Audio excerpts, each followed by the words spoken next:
Big one though, the Ranfurly Shield, Otago versus Canterbury, and two guys we're going to focus on first are the number sixes for both sides. Old bull versus young bull this weekend, guys. And first we're going to look at Adam Thompson.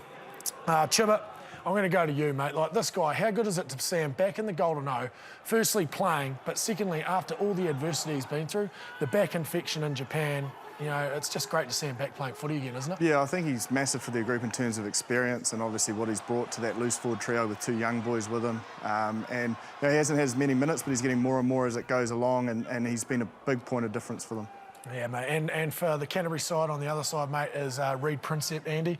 Now, this guy's just your typical number six from Canterbury, isn't he? Just no nonsense, pretty straight up and down footballer. You trust him, and sometimes when you come into big games, you just like to be able to look a bloke in the eye and know that he's going to turn up in front for you, and that's the kind of bloke that he is. He's big and he's tough and he's physical. He's going to make his tackles.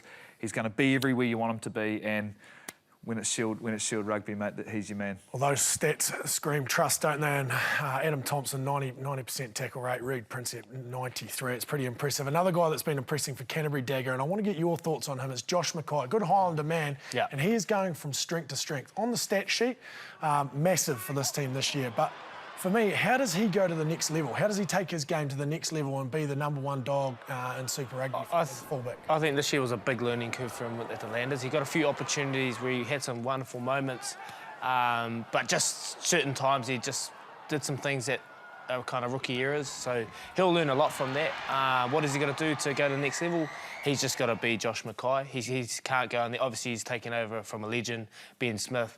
Don't try and be Bender and do what Bender did. Do what Josh does best. Get the ball, carry hard, and just... Great advice, mate. Defenders beaten 37, 761 metres this season. He's been massive. It must be that mullet, I think, something that you would envy, Andy. And I'm going to come to the captaincy. Chibba, you're a man with much experience in this field, and the number 9 for Canterbury, well, he's been doing it for them for years. Like, he's produces the goods week after week. Mitchell Drummond, he's been absolutely outstanding for this team, and he just goes from strength to strength. And we've got such depth at the 9 position now for me. Yeah, absolutely. I think the leadership's been great for his game. It's probably decluttered him a bit of a cliche there, but I think, you know, he's been able to put his forwards in the right area of the park and, you know, sort of allowed his game to unfold and pick and choose the moments where he can pass, but also attack around those brucks and scrums as we see here. And you know, I was chatting with his mentor earlier, getting a few tips on what he's been doing, and it sounds like he's progressing really well for the kid. Oh, I can't move on without saying something. Come on. Oh, Andy!